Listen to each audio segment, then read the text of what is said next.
Hello mga ka-legit Davercads, isa na naman panibagong updates patungkol po dito sa isang news na kumakalat tungkol sa isang parang intriga, no? Dito po sa segment po ni Mayor Yorme Isko Moreno na G. Sagedli. Ano nga ba ang nakapaloob sa balitang ito? But before that, if you haven't subscribed yet to my YouTube channel, please don't forget to like, share, and subscribe at i-hit mo na rin ang notification bell for more showbiz updates. Bago nga tayo magpatuloy sa ating mga updates ngayong umagang ito, ay nais ko po muna magpasalamat of course sa lahat po ng mga legit viewers and subscribers po natin na lagi nag-aabang at nakaantabay sa mga videos natin. Maraming salamat po for always keep watching and trusting this channel.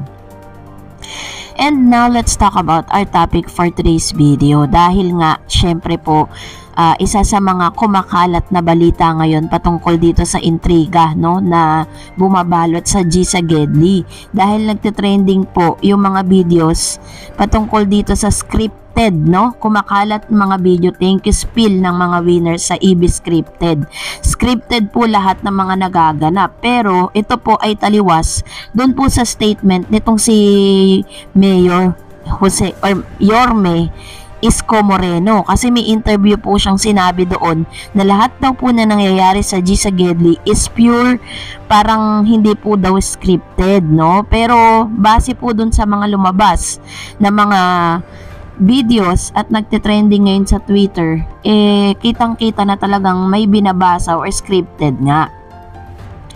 Sabi ng ilan sa mga news online, kinaaliwan sa YouTube ang kumakalat na videos kung saan makikitang may binabasa na nakasulat sa isang board ang mga taong binibigyan ng papremyong cash segment sa G.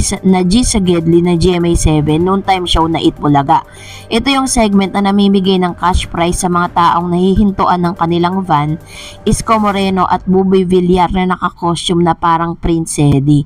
At hindi isang video lang ang kumalat sa isang video ay mapapanood na pagkatapos abutan ng premyo ay tinanong ni Yorme ang isang babae ng ano pa ang masasabihin mo, at nag-thank you ang ale, pero kapansin na para itong may binabasa sa kanyang harapan. May itinuturo kasi ang mga daliri niya habang nagpapasalamat. May isang video rin na nahagip din talaga ng camera ang sinasabing board na tinatawag noong idiot board sa mga live broadcast na may nakasulat in bold letters na maraming salamat Itbulaga, Yorme at Sedi, ang tawag kay Buboy as segment na yon. Comment ng netizen, tila iyon daw ang ginawang solusyon ng noontime show para hindi na magkamali anang pasasalamatan ng mga taong inaabutan nila ng papremyo. Madalas kasi TBJ, Tito Soto, Big Soto, Joey De Leon pa rin ang nasasabi ng mga nagte-thank you kahit wala na sila sa Itbulaga at nasa A18 noontime show na ng TV5. Well, kung may paliwanag ang mga taga Itbulaga tungkol dito, ay willing kaming ilabas ang lahat ng iyan, according po yan sa ilan sa mga news online na nagkalat. So dahil po dito, medyo contradict po ito doon po sa statement naman ni Yorme, no, patungkol nga dito sa nagaganap sa G. Sagedli. Panoorin po natin ang kanyang statement. Tapos ano ko na interaction sa tao sa kalsada, harang-harang mga security. Tapos ano ko naman yun yung hilig ko naman yung interaction sa tao sa kalsada. Tapos tutuwa kami, yung pagtitingnan mo siya pag nag-open yung G. Sagedli, kami lang, no?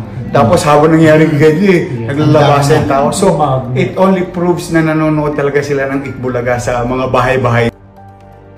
Ilan sa mga interview nga nitong dating mayor ng Maynila na si Mr. Isko Moreno, sinabi niya that everything that was happened dun po sa G. Sagedli was purely talaga daw na yun daw talaga yung kumbaga parang hindi daw po nila yun inutos o ano paman, dahil talagang lahat po yun talagang ano po yun, hindi po yun scripted. Parang gano'n yung sinasabi niya kasi ito po is contradiction. Kaya nga po naglabas ng mga videos and photos ang ilan sa mga netizen. Contradict dito sa sinasabi po ni Mr. Isko Moreno na hindi nga daw scripted. Ngayon, marami tuloy ang nag-speculate na baka daw pati yung kanilang papremyo ay scripted, no? Pero I think siguro let's give them the benefit of the doubt na hindi naman siguro nila gagawin yun dahil talagang ewan ko na lang mababash talaga sila ng todo pag ginawa nila na pati ang mga papremyo ay scripted ano.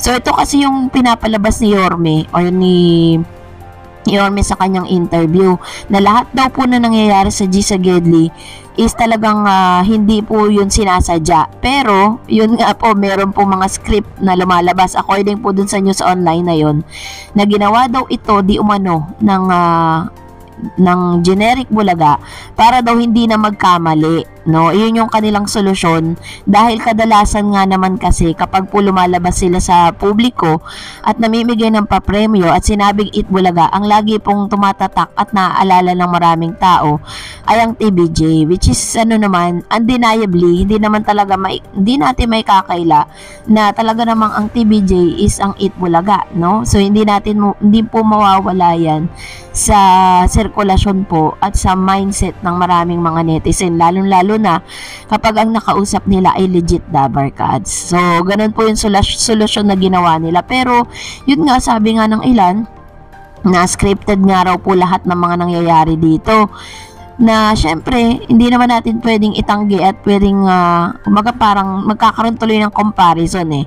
Doon po dito po sa EAT kung saan napapanood po si Mayor Jose Manalo na talaga namang inaabangan. Sabi nga taon daw di umano ni Jose Manalo ngayong taon dahil sikat na sikat po si Jose Manalo dahil po sa kanyang karakter na pagiging mayor.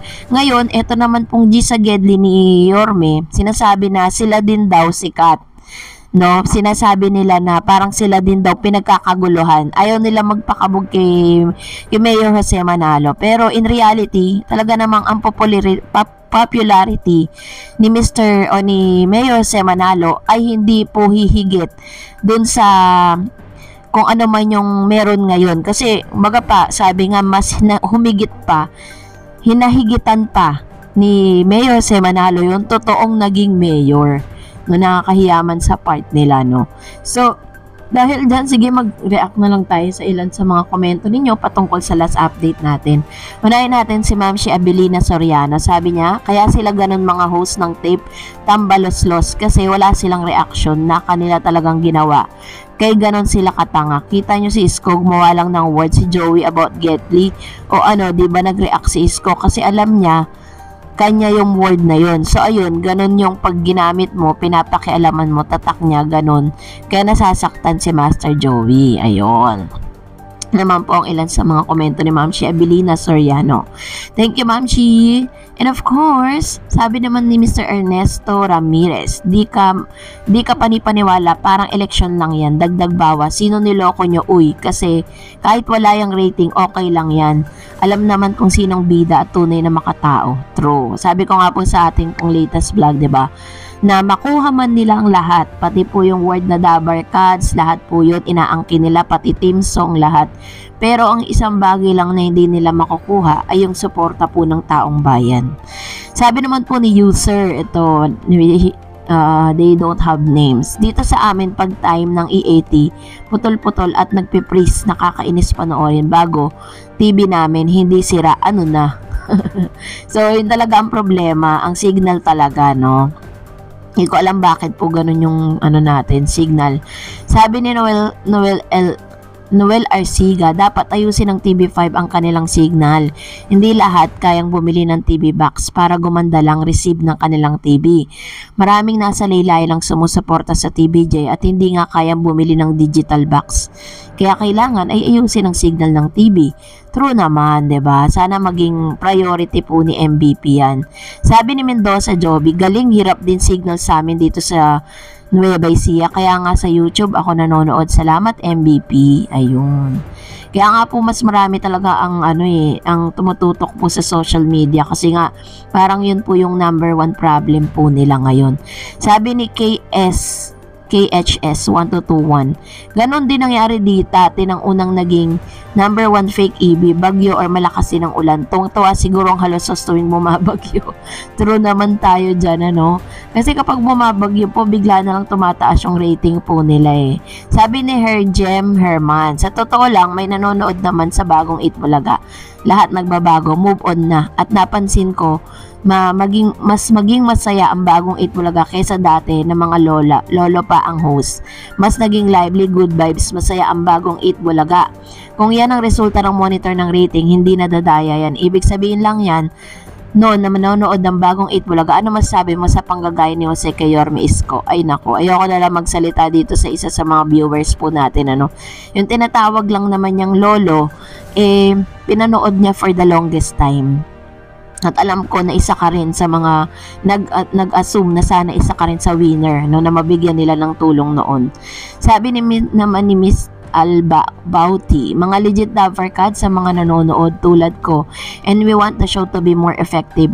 Hindi porke naghahayag ng opinion bash na, dapat tingnan sa reality. Ayun. So ito naman po ang komento ni Albauti 7014. Hindi natin alam kung ano pinagdadaanan niya ngayon, ano.